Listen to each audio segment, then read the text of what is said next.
estás destruyendo industria que no deberías destruir. Porque yo quisiera que alguien me lo diga acá, de los que están acá abajo. ¿Qué país se desarrolló destruyendo industrias? En el mundo. Que me traigan un ejemplo de un país que se desarrolló destruyendo industrias. Pues por ahí existe algún país que se desarrolló destruyendo industrias. Y segundo, ¿qué país en el mundo se desarrolló sin industria? Solo Está con bien lo que vos minería, planteás, sí, exacto. ¿Qué sí. país se desarrolló en el mundo sin industria? ¿Ustedes creen que este ingreso de Talvi es para pegarle un giro a la economía, al plan económico de Milei y Caputo? O sea, ¿van a ir hacia otro diseño?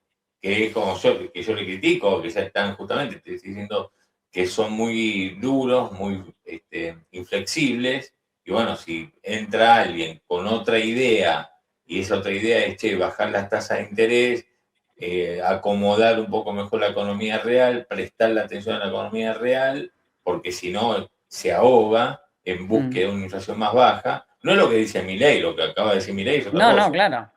Absolutamente otra cosa lo que dijo Milei. Absolutamente. Claro. Alguien ahí en el chat decía paciencia, che, no pidamos paciencia. Me parece que lo que está diciendo Talvi acá, y Vero de la Forde dice, esto estaba premeditado, abre la pregunta. Bueno, no lo sabemos, hace 3 meses ya era parte de algo que se estaba cocinando, pero lo que está diciendo Talvi acá es que la paciencia la debería tener, una paciencia estratégica, más el gobierno o el propio Exacto. Milei, digamos, tener una paciencia un poquito más, más presente, digamos, y no seguir insistiendo con esta inflación al 0%, porque en el medio le estás haciendo un daño a todo el entramado productivo que está a la vista, el dólar que vuelve a ser centro, objeto de discusión y polémica si está atrasado o no, y las tasas de interés que no te permiten moverte demasiado, con las familias endeudadas hasta la médula, digamos. Por lo menos esa es la radiografía con los datos que venimos consumiendo y teniendo oficiales mes a mes. Exactamente. Yo supongo que si se incorpora una persona que ha pensado así, quiero creer, y tal vez sería sano, que se vaya, se intente rumbear este camino, ¿no? Me Más parece, gradual. a mí me parece impecable lo que dice Talvi, porque él lo que habla es de ir logrando, en la economía siempre tenés que pensar que hay un montón de objetivos al mismo tiempo que tenés que ir logrando. Y cuando vos te obsesionás, algo que nosotros venimos diciendo hace mucho tiempo acá, te obsesionás con un solo objetivo, terminás rompiendo el resto de los objetivos que pretendías, porque toda la economía tiene vasos comunicantes de punta a punta, y cuando vos te obsesionás con un objetivo, lo podés lograr, pero rompiendo otros objetivos o no logrando otros objetivos. Entonces tenés que lograr, en el marco de los equilibrios, ir buscando todos los objetivos al mismo tiempo y ir fijándote cuándo tenés que aflojarle un objetivo porque te pasaste de rosca o te pasaste 2 pueblos y tenés que ir soltando una variable para lograr un objetivo que ves que te estás alejando. Entonces, como tenés que estar todo el tiempo mirando una especie de máquina donde están todos los tableros y todos los tableros tienen que ir a verde, bueno, lo que dice Talvi es, tendría que tener Argentina una visión más estratégica de todas las variables macro y no tan lineales. Un poco ese es el sentido de lo que dice Talvi. Ahora, la incorporación de él al equipo económico evidentemente le puede dar esta mirada. La discusión que yo creo que se va a dar ahora es si vamos a seguir poniendo la economía al servicio de la campaña electoral, como hacen todos los gobiernos. ¿Por qué digo esto? Porque el gran objetivo de Milei, que yo a esta altura creo que es una obsesión, y que él sabe que le garpa económicamente, que le garpa electoralmente, es contener el dólar y contener la inflación. El resto, si bien le importa, no es que no le importa, él sabe que son daños colaterales que produce contener el dólar y contener la inflación en el resto de la actividad económica.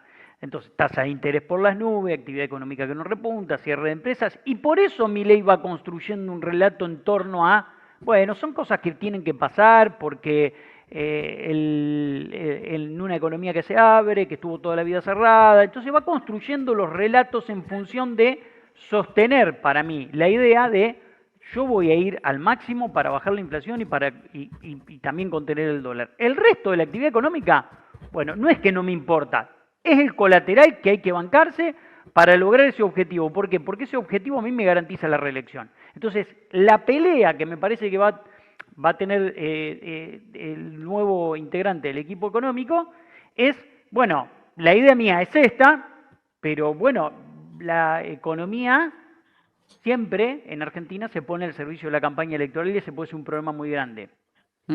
Ahí teníamos el posteo de Toto Caputo cuando lo anuncia este fin de semana, y dice muy contento de anunciar que Ernesto Talvi, economista de extensa trayectoria, a quien escuchábamos recién, y reputación, se ha sumado a colaborar con nuestro equipo económico. Su experiencia y visión serán un gran aporte para seguir consolidando la recuperación de la economía argentina.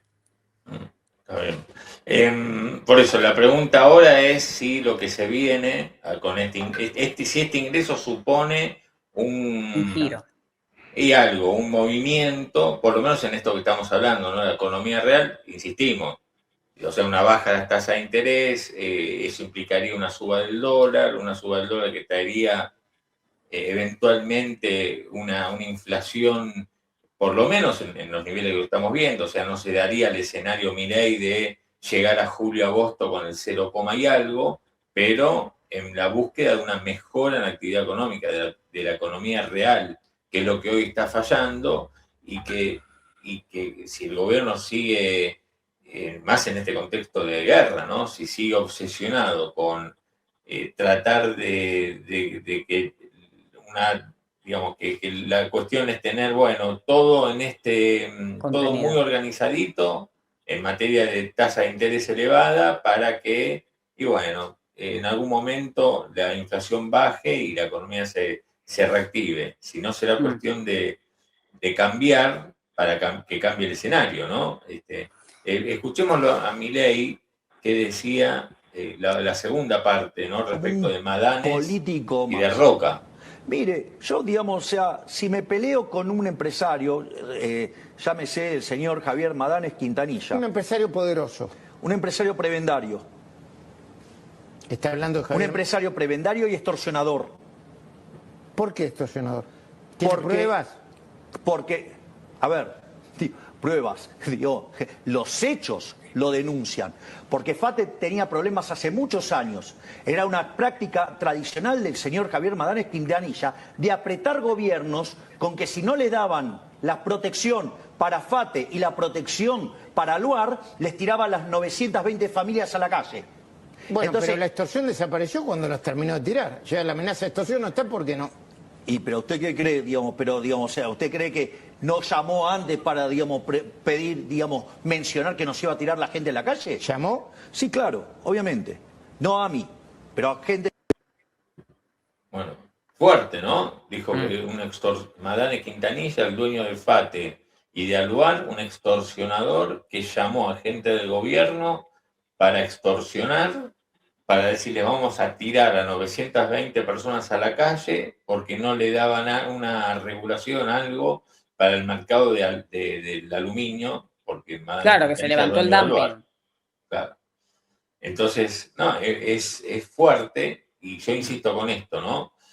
A Cristina no le fue muy bien, y a la economía, a los argentinos en general, no nos fue muy bien cuando Cristina se puso en ese modo de las cadenas nacionales, de buscar culpables, como por ejemplo Shell y la devaluación del 2014, porque Shell había, no sé, vendido 10 millones de dólares. Digo, esas cosas no corren el eje. ¿De qué corren el eje? Y de buscar una solución verdadera a los problemas que tenemos, que son de la economía, que se tiene que mover. Y porque si no se mueve, ¿dónde van a encontrar laburo los que, entre comillas, tiró FATE, 920 personas tiró FATE porque las despidió? ¿Decías algo, Batistón? No, me da la sensación de que Milei se está dando cuenta de que el impacto que está teniendo el modelo en la actividad económica real empieza a generar dudas en un entramado del electorado y él está reforzando el mensaje a lo Cristina, ¿no?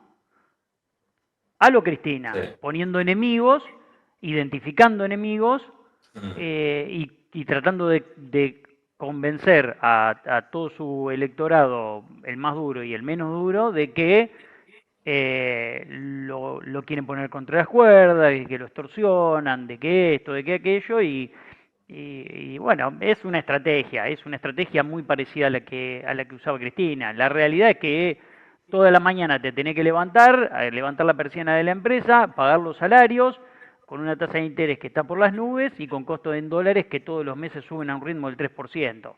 ¿Viste? Esa es la única realidad. Recordemos, digamos, siguiendo con toda esta lógica de cómo piensan la nueva incorporación, que la semana pasada, ¿no?, que había hablado Caputo, había hecho el eje, que lo charlamos acá también entre los tres, sobre cómo pensaban ellos en la recuperación de la actividad económica, ¿no? Donde mencionaba lo hecho o lo que vendría a ser en realidad la reforma laboral, lo que vendría a aportar la reforma laboral, lo que vendría a aportar la ley de inocencia fiscal, estas dos nuevas leyes sobre las que hay más dudas que certezas, pero que digamos que están como poniendo el pilar de la salida hacia una actividad económica más dinámica, ahí, con que se generen nuevos empleos gracias a la reforma laboral, con que los argentinos saquen los dólares del colchón, con que haya menos regulaciones y que de esa manera, esa, digamos, dinamización teórica que aparecería en la economía les permitiría recaudar más y así también afrontar una reforma tributaria impositiva. Pero uno lo ve así, lo lee de esa manera y la verdad es que cuesta entender cómo esa teoría puede ser rápidamente impactada en la economía argentina, ¿no? Como lo mismo que vemos con y es más, Pau, pasó muy inadvertida la reforma laboral por el hecho de que justo se sanciona el viernes, Estados Unidos e Israel comienzan los ataques el día sábado. El domingo a la noche Milei habla en el Congreso y la semana pasada la agenda estuvo cargada por ese lado, pero la reforma laboral, que tiene una enorme cantidad de puntos que son muy de Sturzenegger y no de Milei, por eso yo digo siempre, esta reforma laboral es una reforma laboral que no es de Milei. ¿Por qué? Porque Milei, ¿qué es? Es un tipo liberal libertario y que cree en el sistema capitalista. ¿Y el sistema capitalista qué tiene como elementos centrales cuando piensa una normativa? Los incentivos. Porque el que entiende cómo funciona el capitalismo, entiende cómo funcionan los incentivos para que el capitalismo genere mayor productividad. Mi pregunta es, lean la reforma laboral de punta a punta, a todos los que están acá en el chat, leanla de punta a punta y que alguien me explique ¿dónde están los incentivos para aumentar la productividad en la reforma laboral? Que me nombren, agarren un papel y me anoten los 10 incentivos para aumentar la productividad que tiene la reforma laboral incluidos. No hay ningún incentivo, no existe no está pensada con un incentivo para aumentar la productividad. Es todo castigo. O sea, bueno, ellos lo que dicen es que, castigo. Por ejemplo, Caputo en esas jornadas se expresó sobre algo que dice también pasó bastante inadvertido, pocos le dieron bola, que es el programa de nuevo empleo, para crear nuevo empleo, ¿no? Donde ahí hay una reducción de las contribuciones patronales, que no es temporal, como a veces se hace por 6 meses, por un año, sino que es por 4 años. Pero bueno, volvemos a lo mismo, digamos, tiene que reconstituirse la demanda para que haya una búsqueda de volver a emplear a los que tiraste a la calle, o los que tuviste que, digamos, que dejar en la calle, o generar más empleo, digamos. Bien, yo una pregunta. ¿Quién produce en una empresa? ¿Quién produce? La empresa, los trabajadores. Los trabajadores, muy bien, producen los trabajadores. Mi pregunta es, ¿cuál es el incentivo para que el trabajador produzca más?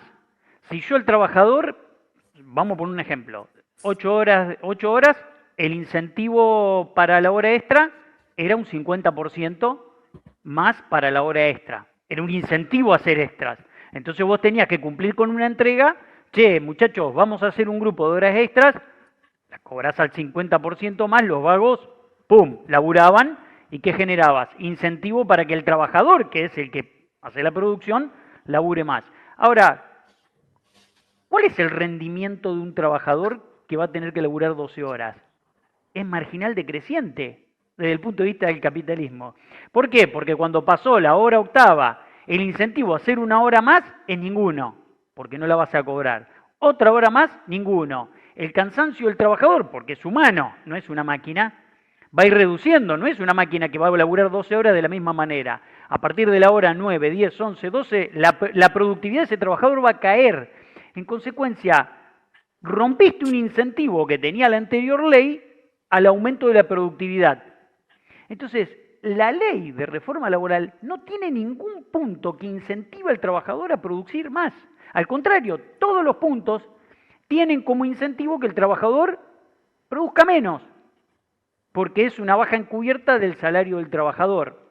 Sí, igual creo que hoy por hoy el gran debate, y más en este contexto que estamos viendo, la gran cuestión es el laburo, que haya justamente más actividad económica. Fíjense lo que pasó el fin de semana. Acá no hay. Roca no le contestó directamente a Milei ni Madame Quintanilla por ahora. Eligen el silencio, el perfil bajo. En general son de perfil bajo. Ojo, acá no se trata de hacer una defensa de Roca ni Madame Quintanilla, porque, ojo, que el planteo que hace el gobierno, Milei puntualmente, de nos venden caro o querían, o digamos, tienen sobreprecios, y eso, digamos, pudo ser cierto. Y acá escuchamos tantas pymes que dicen cada vez que iba a comprar chapa, no me vendían a cualquier precio. O sea, son dos cosas distintas, pero uno tiene que analizar qué piensa un presidente con la realidad que le toca vivir. Entonces, ahí es cuando decimos, y mira, lo que está diciendo es que Madame Quintanilla lo extorsionó y que por eso tiró 920 empleados a la calle, que Roca quiso cobrar un 40% de sobreprecio y que está presionando justamente para que se tomen medidas, porque si no también el principal grupo industrial va a tener despedidos. Miren cómo le contestó Roca a Milei el fin de semana en Brasil, con musiquita y todo. Roca inauguró una escuela técnica junto a Lula.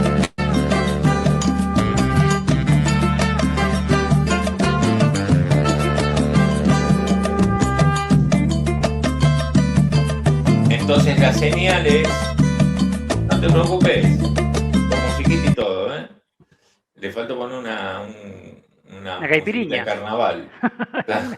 Tomar una caipirinha.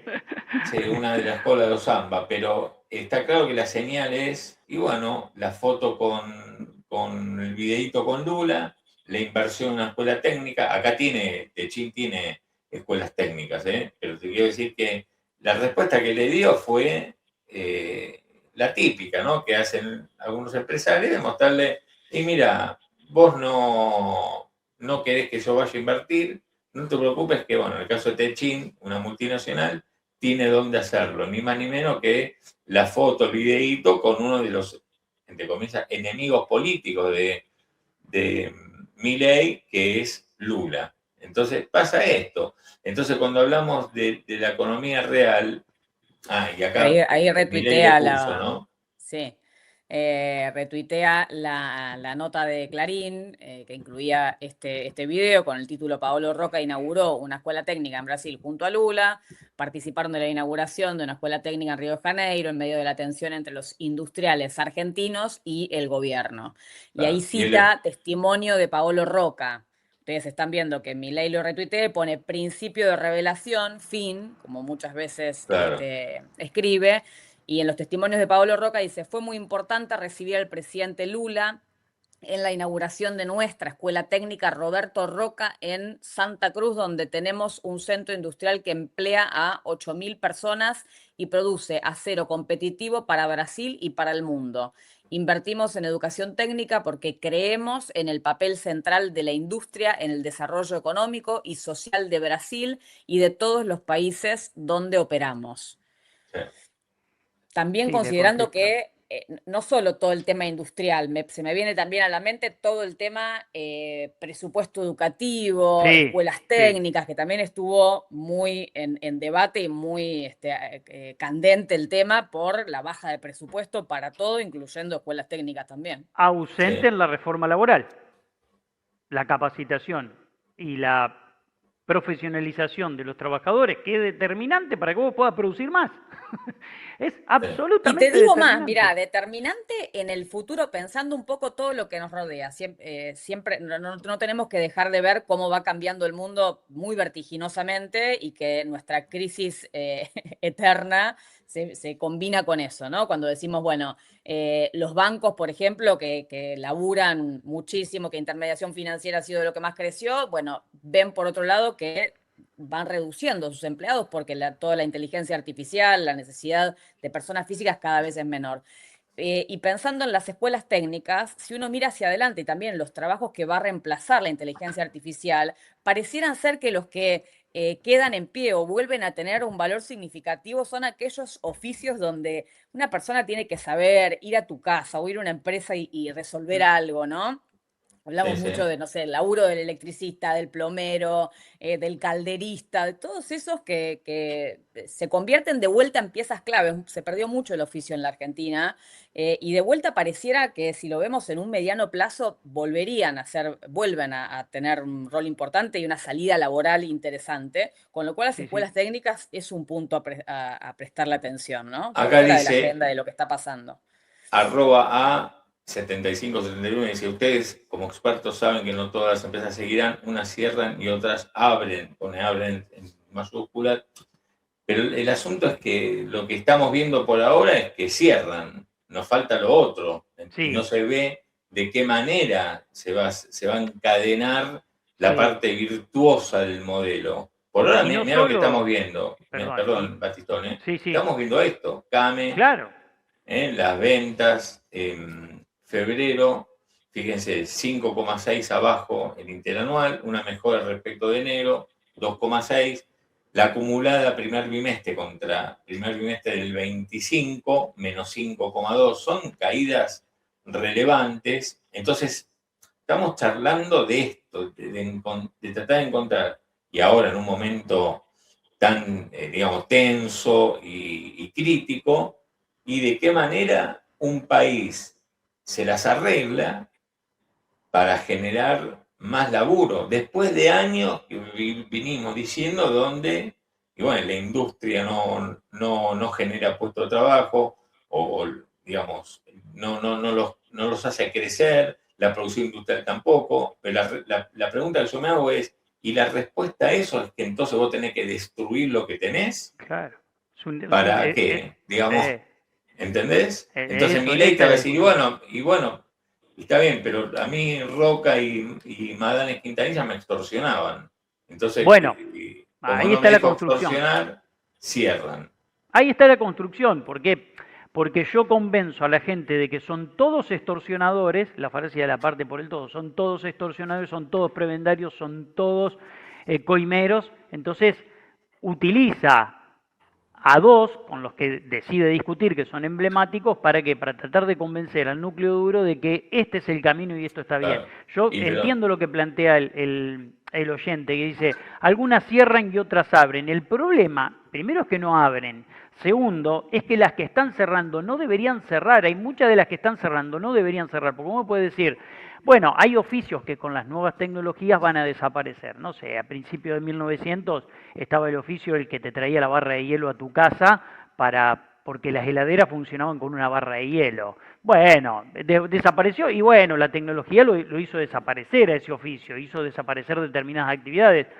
Eso pasa, está bien que pase, bueno, es parte de la reconversión, estamos todos de acuerdo, nadie discute eso, pero acá lo que estamos discutiendo es que hay empresas que están desapareciendo fruto de un nivel de costos en dólares altísimos que tienen que manejar, con una inflación que no cesa, con un modelo aperturista que los hace competir en condiciones de desigualdad, donde vos te encontrás con productos que ingresan que entran a precios ridículos, porque las asimetrías laborales impositivas de esos países con el nuestro son tremendas, no se anima a competir nadie con China, no compite ni los países desarrollados con China, nosotros vamos a competir, entonces estás destruyendo industria que no deberías destruir, porque yo quisiera que alguien me lo diga acá, de los que están acá abajo, ¿qué país se desarrolló destruyendo industrias? En el mundo. que me traigan un ejemplo de un país que se desarrolló destruyendo industrias. Pues por ahí, no, ¿viste? ¿Existe algún país que se desarrolló destruyendo industrias? Y segundo, ¿qué país en el mundo se desarrolló sin industria? Solo con minería, exacto. ¿Qué país se desarrolló en el mundo sin industria? Así como nosotros cuando arrancó Milei con la teoría del Banco Central, que lo iba a eliminar, ¿qué país en el mundo no tiene Banco Central? Que decíamos eso, salvo 5 islas que están desperdigadas en Atlántico Pacífico. Bueno, ¿qué país se desarrolló destruyendo industria y qué país se desarrolló sin industria en el mundo? Entonces van a decir, no, lo que pasa es Chile. Chile no es desarrollado. Perú no es desarrollado. Son países que lograron estabilidad, asumieron, hicieron una radiografía de su economía, dijeron, bueno, nosotros ¿qué podemos aspirar? Y lo máximo que podemos aspirar es a esto. Ahora, Argentina puede aspirar a mucho más de lo que aspira Uruguay, de lo que aspira Perú, de lo que aspira Chile o Paraguay. ¿Por qué? Porque tiene otras condiciones de infraestructura, tiene otras condiciones climáticas. Porque tenemos todo.